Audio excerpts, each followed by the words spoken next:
ভাই, আমতলা বসে আম ছিঁড়ে খেতে নেই, গাছের উপরে উঠে কোনো ফল খেতে নেই, তাতে ফলে পোকা লাগে। কথাটা কিন্তু প্রচলিত গ্রাম্য ভাষা, তবে অনেক ক্ষেত্রে কার্যকর আমি দেখেছি। অনুরূপভাবে যদি বলতে চাই, এই আওয়ামী লীগের যে এমপি, তিনবারের এমপি, হ্যাঁ, আনোয়ারুল আজিম আনার, সে ব্যক্তিটা কেমন ছিল? আসলে ব্যক্তি হিসাবে বাংলাদেশে একজন জনপ্রতিনিধি হওয়া উচিত, প্রায় বাইতুল মুকাররমের ইমাম। মানে উদাহরণ দিচ্ছি, ফেরেশতার মতো একজন ভালো মানুষ, চোখ বুজে যাকে বিশ্বাস করা যায়, চোখ বুজে যাকে ভোট দেওয়া যায়, এমন একটা ব্যক্তি দরকার। কিন্তু সেই আনোয়ারুল আজিম আনার কি ভালো মানুষ ছিলেন? মোটেও না। তার যে ইনফরমেশন, তথ্য, সে এমপি হয়েছে অতিরিক্ত টাকা ব্যয় করে, টাকার ওজনে এমপি হয়েছে। কিভাবে টাকা ইনকাম করলো? সে সীমান্তবর্তী এলাকা ঝিনাইদহ ৪ আসন হওয়াতে সবসময় চোরাচালানের সাথে ওতপ্রোতভাবে জড়িত ছিল, প্রভাব বিস্তার করে। এরপরে সে স্বর্ণ চোরাচালান, মাদক, ড্রাগস, তারপরে বাহির থেকে বাংলাদেশে যে টাকা আসে সেই হুন্ডির ব্যবসা করত। যেই হুন্ডির কারণে বাংলাদেশের রেমিটেন্স কমে গেছে, সেই হুন্ডির ব্যবসা করত। এরপরে আপনারা মনে করেন, আপনার স্বর্ণ চোরাচালান করার সময় তার পার্টনার ছিল আখতারুজ্জামান, যত সম্ভব।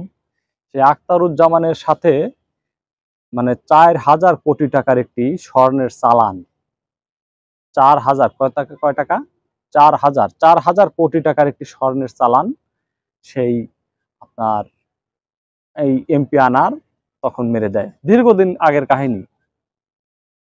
মেরে দেওয়ার পরে মনে করেন যে মেরে দেওয়ার পরে সেই টাকা পয়সা শোক কিন্তু আসলে অনেকেই সইতে পারে না। ক্লিন মিশন ভাই, যারা বিদেশ থেকে স্বর্ণ চোরাচালান করতে পারে, তাদের কি আপনার প্রভাব প্রতিপত্তর বিস্তার কম থাকে বলেন? এক ধাপ নেই খাইছে। ওই যে স্বর্ণের হাঁসটা জবাই করছে, স্বর্ণের ডিম তো আর দিবে না নাকি? তো সেই হিসাবে সেই আখতারুজ্জামান দীর্ঘদিনের ক্লিন মিশন প্রস্তুত করে তার সাথে বন্দুক তার সাথে একটা মেয়ে বন্ধু, যে মেয়েটা এই খুনের সাথে জড়িত আনারকে, সেই মেয়ে বন্ধু হচ্ছে আখতারুজ্জামানের বান্ধবী। সেই বান্ধবীকে দিয়ে তার সাথে প্রেমের ফাঁদ এবং চিকিৎসার ভিসা নিয়ে সে ইন্ডিয়া বর্ডার ক্রস করে যখন ইন্ডিয়াতে গেছে, সে মেয়ের সাথে দেখা করছে। সে মেয়ের মাধ্যমে মানে মেয়ের সাথে যে হোটেলে উঠে ইটিস পিটিস ফুসফুস করার কথা, কিন্তু তা না করে মনে করেন যে মেয়ে কিন্তু সরাসরি তাকে সে ক্লিন মিশনের মধ্যে সম্পৃক্ততা করে ফেলছে কিনা। এখন সে আনার মনে করেন যে সে মেয়েকে আর স্পর্শ করতেও পারে না, তার আগে সে কল্লা ফেকত। এখন সেই আনারকে হত্যা কিন্তু তার বন্ধুই করলো, আখতারুজ্জামান, তার সিস্টেমে। আচ্ছা, সেটা তার ভাগ্যে লেখা ছিল, হয়ে গেছে। মূল কথা হচ্ছে, এই আনার এমপি থাকাকালীন সময়ে বহু মানুষকে খুন, গুম, হত্যা সহ নির্যাতনের সাথে সরাসরি জড়িত। আপনারা বিভিন্ন গণমাধ্যমে নিউজের পোস্ট দেখেন, কমেন্টস গুলো পড়বেন। আমার কাছে একটা ইনফরমেশন আছে, আনার এমপি হওয়ার পরে বিরোধী দলীয় নেতাকর্মীদের, বিভিন্ন অঙ্গ সংগঠনের নেতাকর্মীদের কিভাবে নির্যাতন করছে এবং হত্যা করছে, তাদের লিস্ট সহ আমি দেখাই দিচ্ছি স্ক্রিনে, দেখে নেন। এই ব্যক্তিগুলোকে সে নিজে হাতে গুম করছে এবং খুন করছে, তার প্ল্যানিং মাফিক আর কি। হ্যাঁ, আসলে পাপ বাপকেও ছাড়ে না, এমন কিন্তু কথা আছে। সেই এমপি আনারও অনুরূপভাবে এই অপরাধের সাথে সম্পৃক্ত, এবং এমপি আনার তারও সেই অপকর্ম, কুকর্মের কারণে আজকে আল্লাহ দেখেন তার দেহবশেষ মাটিতে পুতানোর কোনো অপশন রাখে নাই, খুঁজেই পাওয়া যাচ্ছে না তার লাশ।